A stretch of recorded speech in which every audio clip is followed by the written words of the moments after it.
College basketball.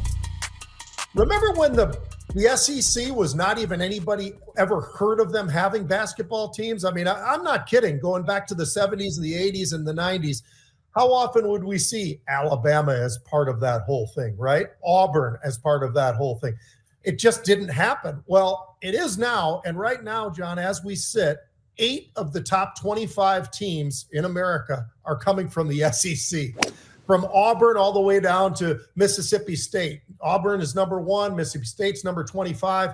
I mean, it's absolutely amazing because the SEC has always been thought of as the football school.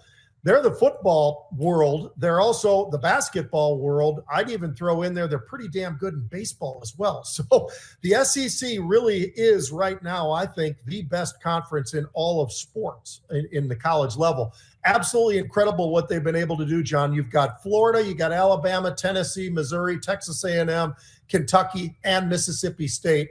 And then, of course, you've got Vanderbilt. Believe it or not, they got 20 wins already. They're 20-9. So they're going to probably, well, they'll be in the dance, but those guys might be able to jump up even a little bit further, John, potentially, especially as things play out. But I don't know. Did you ever realize how much that they've done this? Because I'll tell you, I think this helps a lot.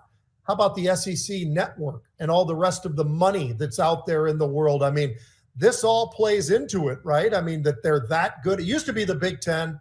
Sometimes, you'd Pac-12, you had your Cal, you had your Stanford, a UCLA basketball for sure, some of that. But it's amazing what the SEC has been able to do in all the sports. It's unreal, right?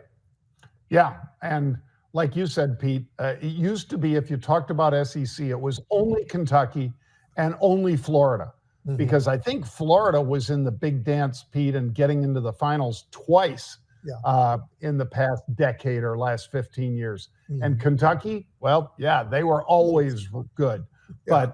But Bama, Georgia, Missouri, yeah, they played tough, but, they never really got very far. Mm-hmm. And now, as you say, for them to have this many teams, 8 teams in the top 20 or 25, pretty extraordinary. So, yeah, I will give kudos to them. I think that's very impressive. So one other basketball, and we're going to actually go back to the ACC now, John. The number 2 team in the country is Duke, and they're 27-3. They had 3 losses, 2 not embarrassing losses at all either, because that's just not what they do. They're 17-0 at home. But going and pulling back a little bit further, how about this kid, Cooper Flagg? I don't know if you've had a chance to watch him. I've seen him a little bit here and there, John, and I definitely have seen him on the highlights of ESPN because the kid is the highlight reel of this year for college basketball. He's unbelievable. He's only 6'9", a couple 100 pounds, 200 pounds. He is a highlight film every time you see this guy. So here's what he's got for this year. When I was looking at their statistics, I just wanted to see he's so good at so much, but I didn't realize this. He's number 1 on the team in points, 19.6, rebounds, 7.5, assists, steals, and blocks. He leads their team, Duke. This isn't just some team, it's Duke. And he leads in every single one of those categories, John. And everybody yesterday, after they had their last game at home, started screaming, one more year, because the thing I left out is he's a freshman.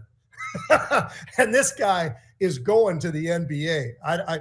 I could see that maybe he'd make some decision to say, you know what, if I get this insurance policy or I can do that, maybe I'd stay one more year. I don't think he's going to do it. I think he's going to the NBA. I think he'll be the very first pick, John, and it should be a lot of fun. I mean, there are a couple other guys that are pretty damn good out there. They're not freshmen, but some other guys. There's a kid up at Rutgers who's damn good. This kid is unbelievable, and he is packing that gym just like everybody always has at Duke, but he is something to watch, and he's pretty amazing. I hope that you've had a chance. If you haven't had a chance to watch him, we got to watch this guy during the tournament because Duke will be in there for a while, and you're going to see a lot of games where this kid is sitting out there shooting threes that are just ridiculous.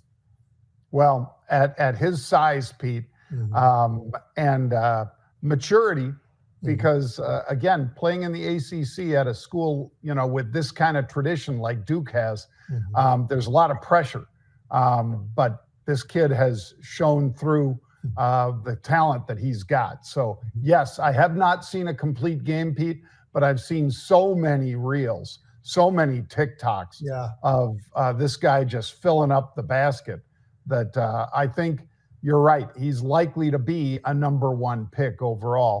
And if you got that, I don't know that you stay in school when you got that. I think that's pretty tough to pass up. So I'll bet you, Pete, we see this guy playing in an NBA jersey next year, not a Duke. He'll stand out, I think, even in the NBA, even as a rookie, because he's got that swagger. And when you've got the swagger and you've got all the ability and the size that he's got already, is he a little thin? Maybe, but not that bad. I think this kid is a superstar, and he's going to be a lot of fun at the NBA level. He will make one of those teams a lot better as soon as he gets drafted in that first pick.